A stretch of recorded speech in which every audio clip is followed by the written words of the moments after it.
Glove up or shut up. Hello? Hi, is this Phoenix Jones? Yes, sir. Hey, it's a pleasure to talk to you today. Thank you so much for making some time. Yeah, no problem. All right, well, first things first, I gotta ask, when you make your World Series fighting debut, are we still gonna be calling you Phoenix Jones, or will you be going by your real name? You know, I don't know. I've always fought under my real name. I've always fought as Ben Foda. I've never fought as Phoenix Jones. But I left that in the World Series' hands, you know. Whatever they want to do, I'm cool with. Well, they certainly seem to be promoting the superhero side of your persona, because that's what the press release said. The costume crusader, Phoenix Jones, signs with World Series fighting. Yeah, well, then it's probably going to be Phoenix Jones. How does it feel? How does it feel joining a major MMA organization after going 5-0? Man, it just feels good not to be crazy. Like, well, people pretty much just thought I was nuts for like the last 5 years. So it's cool for people to realize I'm not insane, you know? No, I don't think you were ever insane. I mean, maybe police, you're described as having a colorful relationship with the police, but you were out there fighting crime, and they kind of consider that their job, so I can understand why they felt a little, you're on their turf, kind of, but it's not like you were ever doing anything that people would think you were crazy, at least not to me. You know, I don't know why the police even get mad at that. We do such different things. Like, they don't really fight crime. They respond to crime. Like, once crime has already happened, they respond and do all the research, right, and try to figure out what happened. I am there while the person's getting stabbed. We do different things. It's like a medic doesn't get mad at a guy for giving someone CPR before the medic show up. That's true. You raise a good point. Yeah, you were on the scene, so to speak, when things were going down, when people were getting hurt, when drunks were trying to drive away in their cars. You were there responding before the police. Exactly. So I don't consider it a competitive role, you know? I guess not. But did you grow up just a huge comic book fan and then think at some point, I gotta do something for my city, I gotta do something for Seattle, and this is how I'm gonna do it? You know, I was definitely a comic book fan, and I think that must have had something to do with it, because there's no logical step that I can walk you through between my son gets injured in a robbery, in a car break-in, and me buying a $10,000 suit and beating up criminals. I can't walk you through the mental there. I mean, it must have been there. I honestly feel like if it wasn't my son the car breaking with my son, something would have happened to me in life, or there would have been a moment where I thought to myself, this is what I got to do. It just turned out that, I would have done it at some point. You would have had that Bruce Wayne moment. You would have had this is what I need to do with my life moment. Yeah, it would have happened. It just maybe would have happened later. Is there any one particular superhero that you identify with the most before you even started fighting crime, or was it just... Nightwing's my favorite. Good Nightwing choice. is my favorite. He was the first Robin, and then he quit working with Bruce Wayne, gave all the money back, and was like, fuck it, I'm going to go fight crime legit myself. Yeah, and Nightwing kind of got a badass reputation after that, too. Like, he was that guy that you didn't want to mess with, because he might be... Bruce Wayne always operated with a certain set of ethics, whereas Nightwing would be like, you know what, I'm not his protege anymore, I'm a different man, so don't mess with me. Exactly. He's the wrong one. Like, you don't want to show up with that guy there, because you don't know what you're getting. He's a bag of cats, Exactly. But speaking of not knowing what you're getting, your opponent in World Series of Fighting hasn't even been named yet. How do you prepare for a fight on April 10th when you don't know who you're fighting? Well, I don't have a lot of skills, man. I mean, I'm good. I'm definitely better than the average, but I know what I'm good at, and I'm just going to do that. His move is sort of irrelevant. Well, I think you're underestimating yourself. I mean, you are 5-0, and your brother is a famous MMA fighter in his own right, so I'm sure there's plenty of skills going around in your family. Oh, no, I don't mean it that way. What I mean is, I know what my strengths are, and I'm always going to try to put a fight there, right? Mm-hmm. The only way that I wouldn't is if someone shows up, let's say my strengths was grappling, right? And all of a sudden they're like, yeah, you're fighting Jake Shield. All right, well, I might change that up, because I don't think I want to do that. I probably want to strike with Shield, right? But if it's not a name like that, then I know where I want the fight to be, So you're prepared for anything that comes, but at the same time, if it lets you know that you're going in there with a BJJ black belt, you're definitely going to avoid the ground game if at all possible. Exactly. But I mean, as far as it goes, I'm pretty sure that if I had to call my World Series debut, I will probably knock whoever it is out standing. That could be fun to watch too, so I'm all in favor of that. I would say if I had a prediction for my first fight, I think people would be shocked. I have good jabs, good low kicks, and I'll probably end up putting the guy to sleep. That might be what we see. We'll just have to wait and find out on April 10th. But in the meantime, let me get some more background questions if you don't mind. I want to know the Rain City superhero movement. Has that been disbanded? Are they still together? What's the status? So we're like the Bat family now. We're all disbanded. We all have our own individual little teams, but we get together and hang out a lot and fight crime together. But there's a bunch of different crime fighting teams in Seattle. All right, so it's basically that the movement has spread now. It's kind of like V for Vendetta. It's everybody has the mask, Exactly. and there's lots of people out there. It's almost anonymous at this point. I agreed. People wanted to have different rules than me, like different stuff they wanted to do, and I'm like, look, I'm not down. And they're like, well, I'll just make my own team. I was like, do it.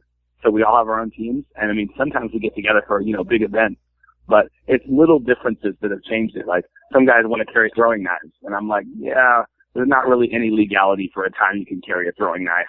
I'm just not down. Yeah, you're not looking to injure people. You're looking to prevent people. You want people to Like, stop. I'm cool with injuring someone if they're a bad guy, but I mean, never am I going to get away with throwing a throwing knife, like ever. Yeah, and speaking of which, you did have one incident where the police weren't happy with you for using pepper spray on somebody. So what's your side of that story? My side of the story is that police can't get mad at me for using pepper spray if we're going to walk around shooting people. But the person I pepper sprayed was the dude, not the female. But the man went over to his girlfriend, rightfully, and she grabbed his face and then pepper sprayed herself. Oh, so she did get pepper spray in her eyes, and it was directly my fault, I guess. But I mean, the easier way to deal with that is, don't get in the fight to start with. That's true, but it doesn't sound like anybody there was, how do I put it? It's like there was no innocence on either party between the man and the woman. They were just... Oh, absolutely not. Right. They were trying... You watch the video, the guy hit someone with a car. I mean... I haven't seen the video, but I'm sure I will after this, so I'll go look that one up and see what took place before the pepper spraying, but that's what I got reported. But I definitely did pepper spray him, for sure. But, I mean, it turned out okay in the end, right? As far as I understand, all the charges were dropped after you posted bail. Oh, yeah. I've had 112 or 102 counts of assault, all dropped. So at some point, maybe they're just going to stop charging you with assault. Hey, it's been like a good 8 months and nothing. So, I mean, no one's been charging me or arresting me, I'm not quite sure it's wrong. I feel like I'm losing it. Maybe the increased publicity will change that. Now people are going to start looking for you again now that you're in the World Series fighting spotlight. Yeah, maybe. So, are you going to be able to still fight crime while you're also fighting professionally, Yep. For World Series? Absolutely. Part of my contract. They never asked me to stop fighting crime. That's part of the reason I went with them. They had my back from the beginning. They were a company that said, hey, we know who you are. We're not going to ask you to change. We're just going to ask you to be smart and not, tarnish the brand. And I understand that. At the same time, with that SportsCenter profile piece that you did, I'm sure that World Series Fighting wasn't the only ones that came calling. Did anybody else make that offer? A lot of people made offers. It says on them that I can't really talk about the offers directly, but most of them had clauses in them that were talking about, really pretty much they said I couldn't fight crime. I mean, they didn't say it directly, but that's what it came down to, is I couldn't fight crime. Say, for example, we're not talking specifically about them, but I'll throw it out as an example. Like, if you sign a contract with UFC, they expect you to not have a fight with anybody other than UFC. You only fight for them. There's that, and then, they get mad at Cerrone all the time for riding jet skis and wakeboarding and stuff. And I mean, what I do is a little different.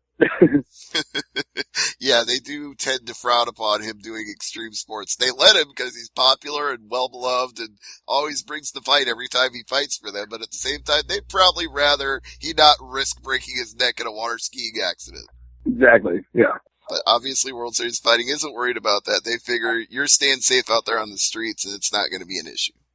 That's what they hope. Yeah, and that's what I hope. I mean, what is the closest to being in any kind of danger like that you've ever been in while fighting crime? How dangerous has it gotten for you? I've been stabbed once, shot a couple times. It was a cold baseball bat.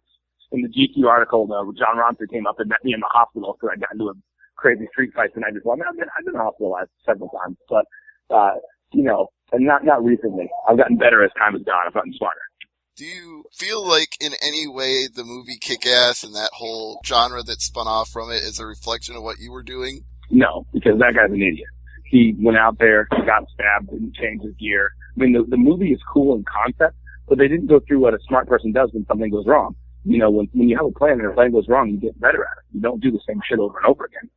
I don't understand why he didn't get smarter. I mean, I got stabbed once before my stuff was bulletproof and stab-proof.